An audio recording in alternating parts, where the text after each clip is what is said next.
RTS, do you have one Bitcoin? If I had one Bitcoin, I wouldn't tell you. 'Cause I'm not going to incentivize people to come looking for your boy, albeit it'll be quite difficult to find me to begin with. Um, but to answer your question, no, I don't. Um, working working to get there.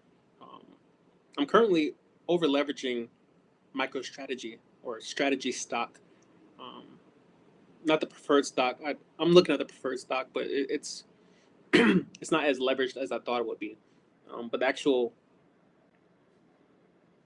I believe the ticker symbol is MSTR is what I'm investing in mostly in terms of Bitcoin itself because it's leveraged like 1.2 or like it's not over leveraged. Like you can't get 10 times or anything like that. Not on the New York Stock Exchange. I don't believe you have to go to do like a decentralized platform to get crazy leverage. But strategy is buying Bitcoin. Like that's what they do. Their charter says we buy Bitcoin and then we hold it, and then when we get earnings and when we have cash flow, we buy more Bitcoin, and then once we get more Bitcoin, then we buy more Bitcoin. And so they're basically ensuring that the BPS or the Bitcoin per share is increasing over time. And so as long as you own strategy, they're laser focused on buying Bitcoin, buying and holding Bitcoin, buying and holding Bitcoin. So I will have one Bitcoin and more very soon because we're focused now. I don't know if I told the channel, but I had quite a bit of Bitcoin right before Trump took office, and I sold it. And in that, I learned the very expensive and painful lesson that people gamble on the stock market too. And like people that try to go all in on one single stock, kind of like what I'm doing. Yeah, it's more so gambling than anything else. Now, it stops being gambling when you stop buying and selling. Like we're not trying to put options trading and puts and calls. We're not doing all that. We're not trying to arbitrage. No, we're just I'm buying and holding, buying and holding. It's like buying Disney in 2000, buying Facebook. At the beginning of the internet, taking off, what have you. It's a great opportunity for those who understand, what Bitcoin actually is and what the problem. I always tell people study the problem that Bitcoin is designed to solve. It's going to be very difficult to understand what Bitcoin is and how it works.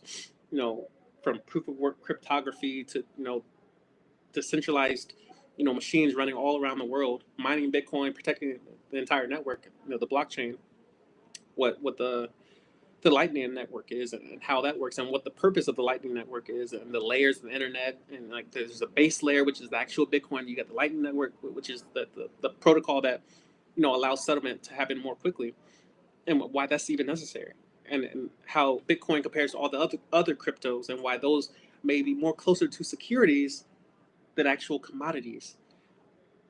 There's a ton of learning that goes into it. I spent countless hours trying to understand it, and then once it clicked, then you reach a point where you understand. I'm never selling this.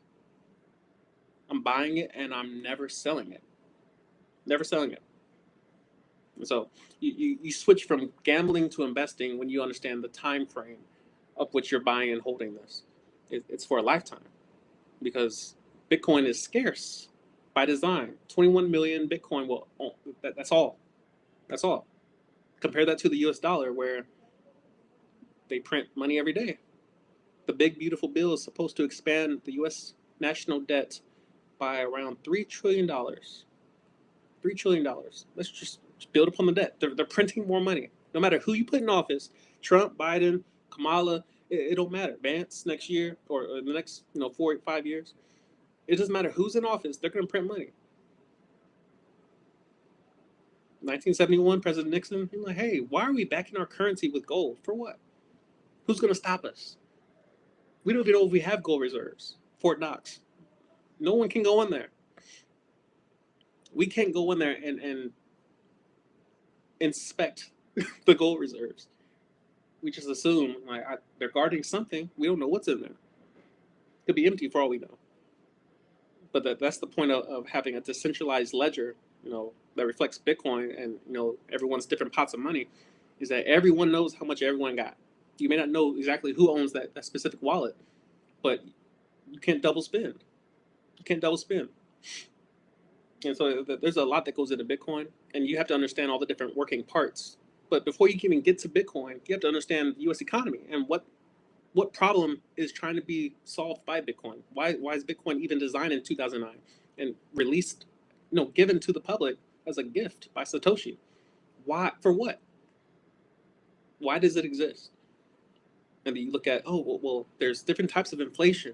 That they're going to try to tell you the CPI is like 2%, 3%, inflation. It's not true. That's why they tell you to ask your employer for a 2-3% raise every year to keep up with inflation. The inflation rate is more so closer probably to 12%. In terms of S&P 500. If you look at how quickly houses are inflating in value, that's inflation. Monetary inflation. Monetary inflation is how often are they pushing that button to print more money out of thin air, mind you. Thin air. That's your time and energy just being printed. I'm like, y'all go work 12 hours to get this currency. We're just going to print it. We're just going to print it. And then we're going to buy actual real life assets that people are building. People are in coal mines. People are in silver mines and coal mines.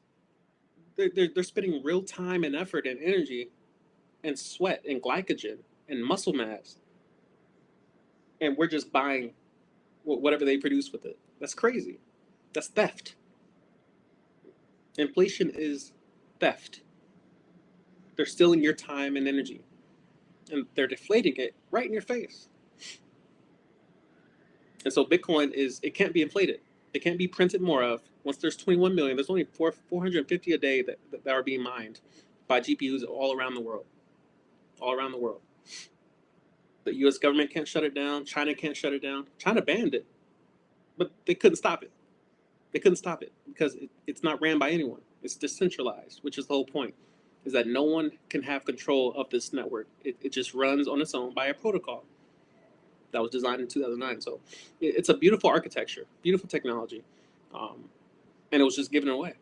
It was just given away to the masses. And one of my major regrets, and you can't really blame yourself, but I'm like, it was 2009. Where was I in 2009? I was in high school. Yeah. But I probably would have lost it because I didn't have appreciation for it.